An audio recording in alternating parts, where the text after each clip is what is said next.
Hey, welcome back to the channel, Townies. Today we're headed south of the border to the El Cholo Cafe, one of Los Angeles' oldest and iconic Mexican restaurants, here in East Hollywood. And we're about to get inside and check this amazing place out, but as we go in, we ask that you like and subscribe. Boop, boop, boop, right below. Thanks, guys. We'll see you inside. Come on in.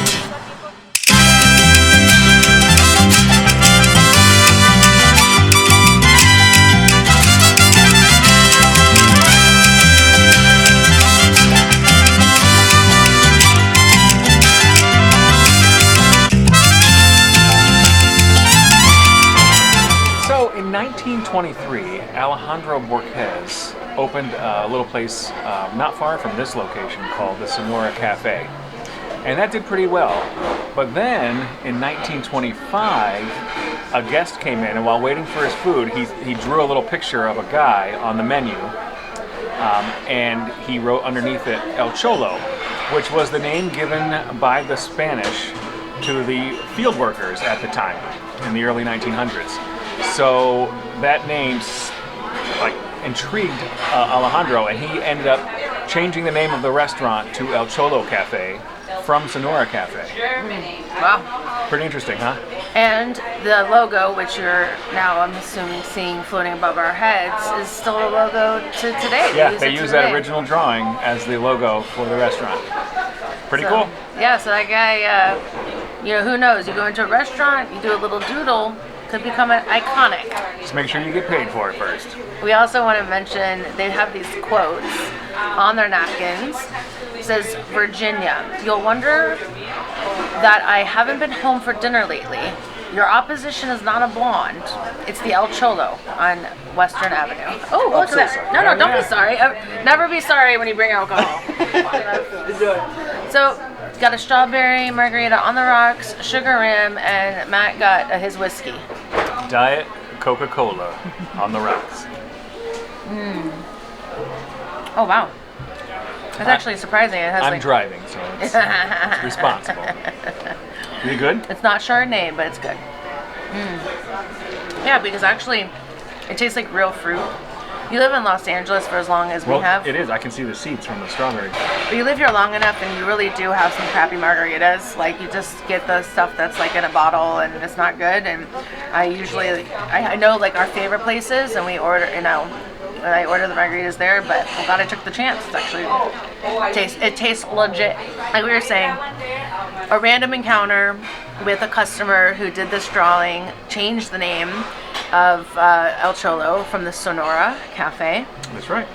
That's the Sonora Cafe, or the original location of El Cholo, no longer exists. That was over by where the Coliseum is here in LA. If you're familiar with the layout, it's very, very west downtown Los Angeles, almost into like the Inglewood area, very, very close. And even though there's multiple locations, we are at what is now considered to be the original location. Yeah, this place opened in 1927, and it's the oldest and also known as the original location. So this was still along the same timeline, opened by the same owners, and it's still going today. Pretty awesome. Yeah.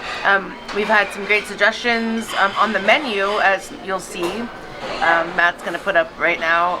They have the dates of when these menu items were introduced to the menu, so it's really, really like fun, I think, to know exactly when what you're eating. Yeah, like when it came around. That's part of the fun of these spots, is that you can actually pinpoint what time period the dish that you're tasting actually originated. Yep. This place has had a lot of popularity, and it actually spawned a few other locations. They've opened several all over Southern California, San Diego, Orange County, Los Angeles, and even one as far away as Utah recently opened. So they're doing pretty well. I mean, it's pretty cool to know that this over 100 years, almost 100 years old, actually 100 years next year, and now they're finally making a wave across the United States. Oh yeah, no. So 1923. 1923, yeah, when the original one opened, 1925 for this location. Right, but 1923, they already hit their 100. Yeah, they just turned 100, yeah. Pretty cool. We are not good at math. We're not mathing so hot. We just eat food.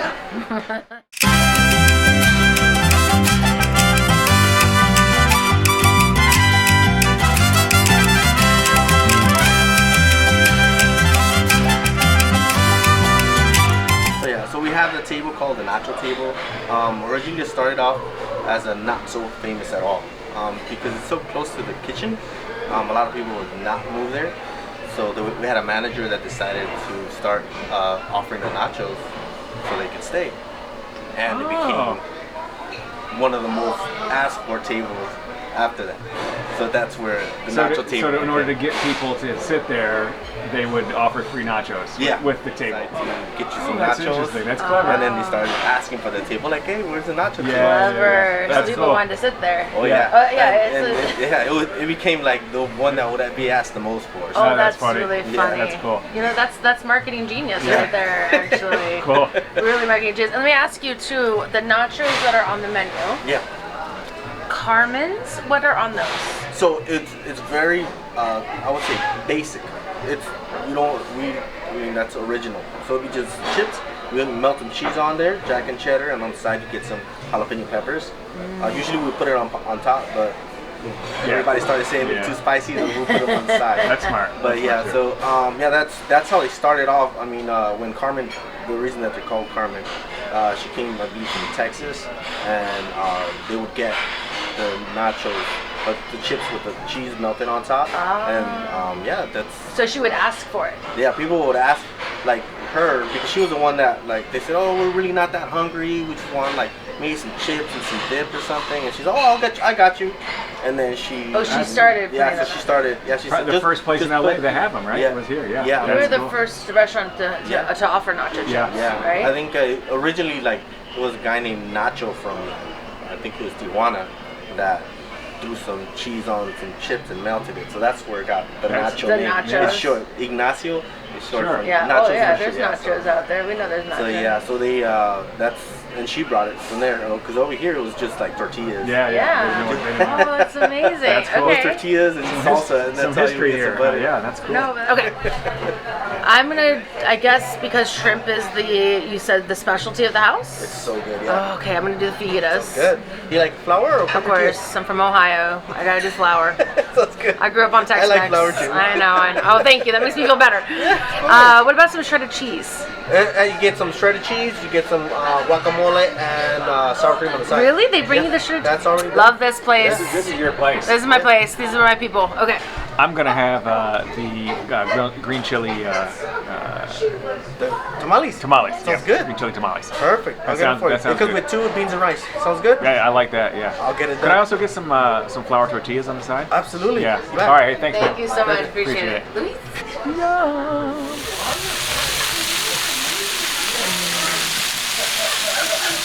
Ready to do it? Yes, please. Oh, perfect. Thank you. Are you gonna dig in? Yeah, we have to keep going. What you were saying. These are delicious. These are sweet, not spicy. The corn flavor is very good. You can tell they use fresh corn. That's why they're only seasonal between May and October, because you can't find fresh sweet corn anywhere outside of those times.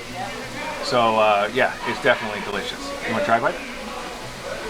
Sure do. That's a big bite. Give me. No, just no, try it. That's really good. Yeah, they're real good. What's in there?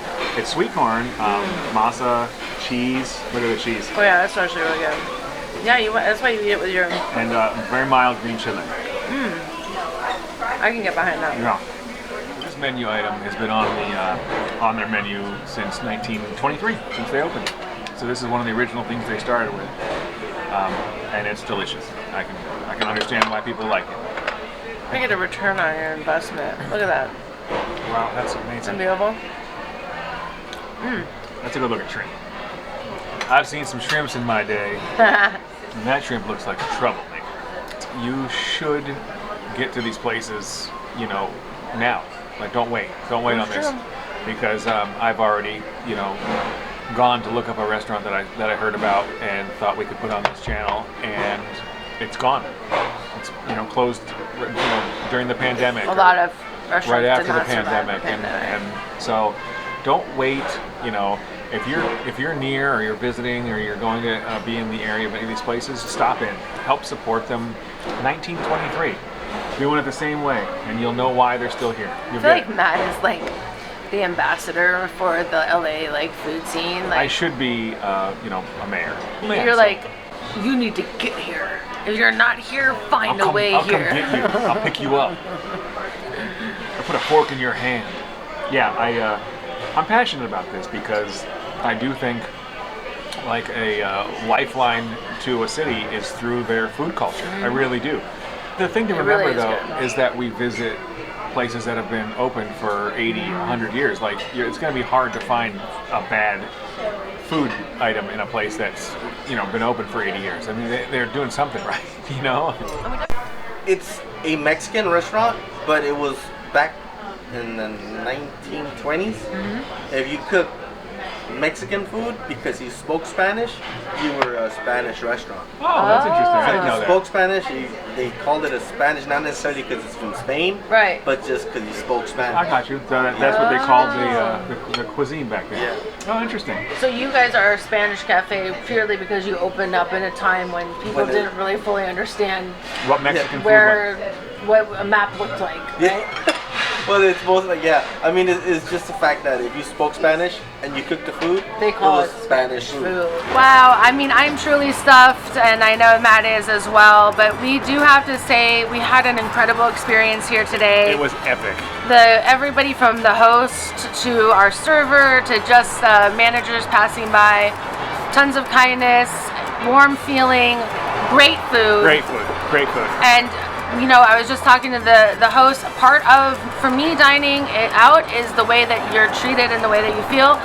I don't care how good the food is, if you're not treated with respect 100% or agree. like, you know, you even want people to be in the restaurant, it's not worth it. So this place gave us all the feels. Epic. Epic. I So think, full. well, you know what time it is, though. It's the Sasquatch scale. This is where, sorry, El Cholo. Yeah, we're gonna give this one a 2 Sasquatches, and that's because the booths be tight, y'all. Again, another old restaurant, Classic. made for tiny people, and yeah, we just have to stick with our guns. Rate low on the Sasquatch scale. They do have a bar area with other chairs A and cantina. stuff, but That has different seating. yeah, but this. If you're tall, and if you're bigger, Yeah. the booths are very small. I was banging my knees on that pole, guys. Banging my knees. Well, I want to thank you guys for joining us again today on the channel. We here at El Cholo. We had a great time, and we hope that you click below, like, and subscribe. Yeah. It really helps us out, guys, if you subscribe to the channel. And we will see you next time here on My Town Eats. See you next time. Take care, guys. Bye-bye.